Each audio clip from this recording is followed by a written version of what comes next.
Beyond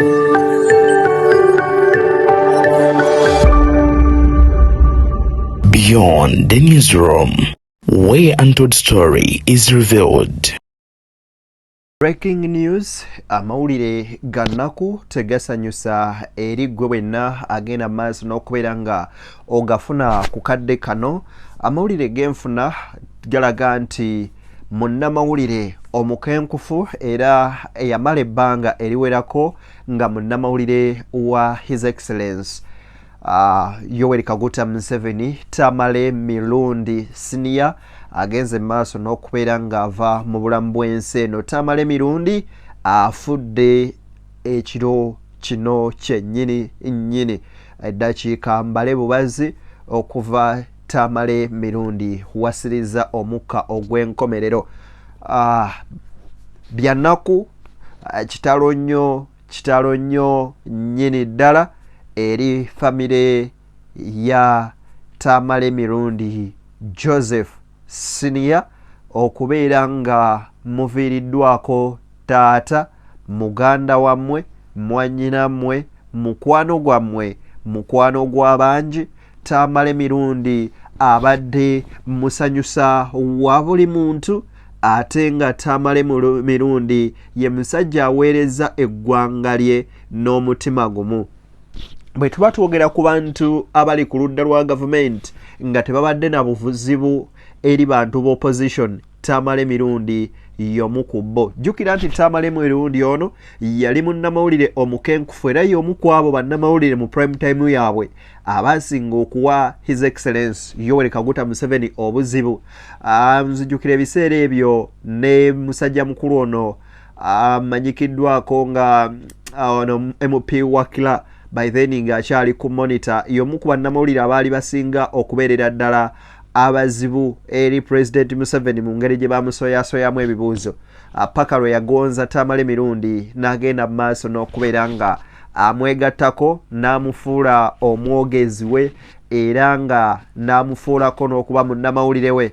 Tamale Mirundi adifendinze gavumenti eno ebadde terina kibi kyekola. Tamale Mirundi n'atavaayo. Teri kirungi gavumenti eno kyekoze. Tamale Mirundi n'atavaayo. Abadde musajja injasa biggu lubadde lwazi mu ggwanga Uganda era buli omu ali eyo kizibu osanga omuntu nga ayina kyayinza okugamba Tamale Mirundi. Kakati nno audio yino ngirina wano eno ebigambo bya Tamale Mirundi ebimu ku ebyo byasembye ogenda mu maaso n'okubeera nga ayogera, ate era bannayuganda bye mwandyetaaze ogenda mu maaso n'okubeera nga muwulira. Ngenda mu maaso n'okubeera nga mbikuwa mu maansoko awo ogende mu maaso n'okubeera nga obiwulira. Naye kitalo nnyo nnyini ddala.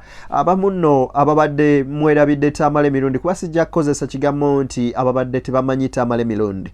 Tamale Mirundi Yosefu yagenda mu maaso n'okubeera ng'azaalibwa mu mwaka gwa 1964 nga wuuno afudde mu mwaka gwa 2024. Tamale Mirundi munnamawulire omukenkufu yagenda mu maaso n'okubeera ng'agasoma, ate era abadde political analyst. Bwe twogera ku political analyst ye muntu aleeta ensonga z'ebyobufuzi n'azikubaganyako ebirowoozo nawa endowooza ye nga yeetengeredde oba oliawo nga eyimiridde yokka. Tamale Mirundi ono afiiridde mu ddwaliro ly'Ekisubi. Abamanyi Ekisubi that's Entebbe Road, era nga obulwadde obugenze mu maaso n'okubeera nga butta Tamale Mirundi tebagenze mu maaso n'okubeera nga babuteekawo, naye tubadde ffenna tukimanyi nti Tamale Mirundi yafunamuko obuzibu mu ndamu ye, naye abadde atera nnyo okukozesa ebigambo bwe nnaaba nvudde ku kitanda kuno ngenda mu maaso n'okubeera nga ngenda mu kyalo ewaffe nfune ku ddagala egganda oba nzireyo eka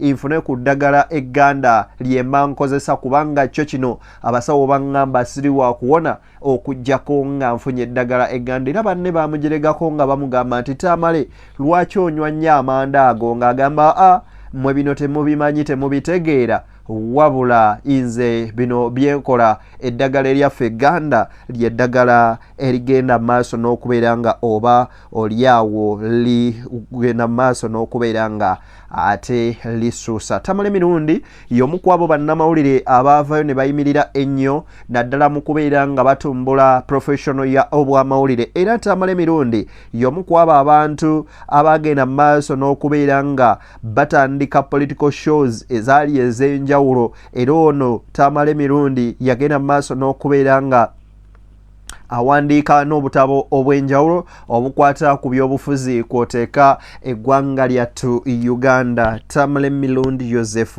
ono nno yagenda maaso n'okubeera nga abeera empagirwaga ku program eya Sharp Talk, eyo nno nga yabeerangawo nnyo ku television emanyikiddwa nga NBS TV. Then Tamale mirundi ono wali eri mu 2022 yagulako omukutu ogwali ku online ogw'olupapula, omukutu ogw'olupapula gwe bagendanga maaso n'okubeera nga bayisiza amawulire. Musajja mukulu amanyikiddwa nga Tamale mirundi senior. Mwaka gwa 2021 ono nno yabeeranga ne program ku NBS kw'oteeka STV okuli program 1 on 1, era nga be bamu ku abo batandikawo program eyali eya 1 on 1 show. Then kw'oteeka program emayikiddwa nga The Sharp Talk, eyo nno nga yabeerangaho emirundi 2 mu buli wiiki. Tamale mirundi yazaalibwa mwaka gwa 1964 era afudde aweza egy'obukulu myaka 6. Afiiridde wali eri ekisubi mu ddwaliro. Tamale mirundi senior abadde munnakibiina kya National Resistance Movement NRM butereevu nnyo nnyini ddala. Omusajja abadde ateerya ntama ng'agenda mu maaso n'okubeera nga akola buli kimu n'obwesimbu kasita kibanga kibadde kikwata ku kibiina kye ekya National Resistance Movement. Museveni yangobanga mubbi wange. Museveni namutunuulira bwenti ng'agamba, do you know how to write?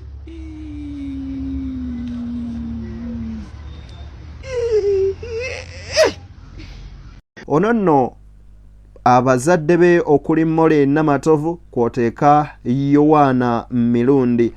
Tamale mirundi kugambye bw'atyo bw'avudde mu bulamu bw'ensi eno. Ebisingawo nno byonna tugenda maaso n'okubeera nga tubikuleetera ogende maaso n'okubeera nga obimanya, wabula njagala ngende maaso n'okubeera nga nkuwa ebigambo bino eno owulire. Tamale mirundi abadde musajja musanyusa nnyo nnyini ddala ate nga abadde mujeregerezi nnyo.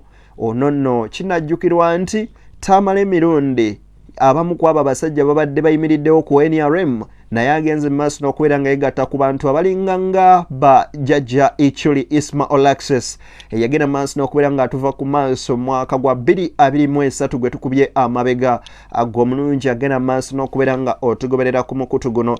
Kaakati essaawa eno Tamale mirundi senior atuvuddeko, wabula nkusaba n'obwombeefu bw'ekika ekyawaggulu ennyo nnyini ddala.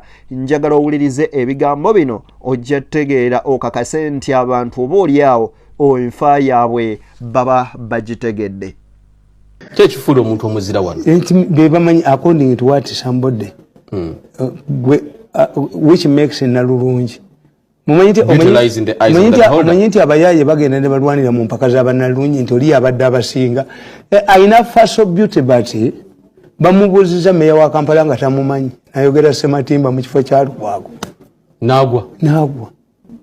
Kakati in my opinion I evaluate myself. Abasajja bakasire kwanga tebasaana bateekamu bibumbe ne babiteeko ba ku nkambi y'amagye ludda wane bagamba mu Uganda twalina omusajja Kasirye Gwanga yali w'amagye nomale ab'amagye tebatera kuba ku side y'abantu era kisi kya bulijjo okusanga ow'amagye ng'oyo nga interacting n'abantu. Kasirye Gwanga kuba nti ya crossing line bwe biribeeramu commercialism bajja bikola nti yaliko ne governor we mubeera. Look what your medals. I strongly doubt whether they are medals for two reasons. A medal cannot be distributed like ebijanjalo. Okay. Ziba ntono nnyo naye kati mu Uganda oyinza okusanga nga gw'olina n'oli ayina bw'ogugwo n'ogukweka. Lwaki? There are many. Tegikyalina makulu. A medal is preceded by a citation. Kiki ekikukuweesa like a PhD.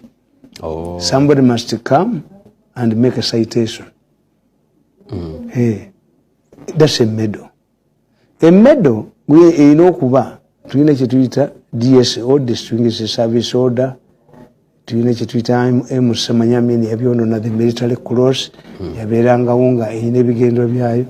Kakati these people ayagala okugenda mu politics agenda nagulobinga. Bintu ebyo bw'owulira ebigambo nga ebyo toyinza kubeera ng'okkiriza nti akadde kaneno wetwogerera Tamale Mirundi Senior zembuyaga ateera ezikaza engoye. Tamale Mirundi wano nno nga agiregerera n'okwogeramuko eri Pulezidenti Museveni Tibuhaburwa. Agamba Museveni ono manyi ebintu bye. Anyway, kankuwe video eno girabe oba oli awo ojjukire ebigambo bya Tamale Mirundi. Waliwo omusajja yayogerera mu kutuba n'ayogera ssaawa ezi ali muzikiti ali ku kutuba. Omuzikiti ne gugwamu abantu. Ne musigalamu omusajja munamugamba naye kiki ekyamugezi kyenjogedde ekikubeeza wano essaawa zonna naga ntoyina naye wayimiridde ku musaalo gwange obwedda gwange. Amusiramu agamba inna lillahi wa inna ilaihi raji'un. Ate era naffe abakristaayo ne tugamba nti omwoyo gw'omugenzi Omukama gulamuze ekisa. Ebisingawo nno awo byonna tugendagenda mu maaso n'okubeera nga tubikuleetera mu mawulire gaffe agagenda okugenda mu maaso n'okubeera nga gaddako. Wabula gwe nno tegeeza ali okumpi omugambe nti Tamale Mirundi Senior avudde mu bulamu bw'ensi eno olunaku olwaleero. Rest in peace, legendary Tamale Mirundi, the one amongst the few professional journalists Uganda has ever had mu bulamu bw'ensi eno. Ogenze towereddwa obaolyawo credit emala ku tofaali yogase ku ggwanga Uganda ne profession y'amawulire nga yo. Wabula kyetuyinza okugamba nti Mukama agumye ab'enjuyo ate era akutegekera ekifo oba olyawo ekisingayo obulungi mu ggulu, ate emirimu gy'okoledde eggwanga lyo gigende mu maaso n'okubeera nga gikubalirwa. Wumula mirembe Tamale Joseph Mirundi, obeere bulungi. Wumula mirembe Tamale. Rest in peace. Beyond the newsroom gwe mukoto mwebale tugoberera ate ensonga tujja genda mu maaso n'okubeera nga tuzibongera ozitegeera.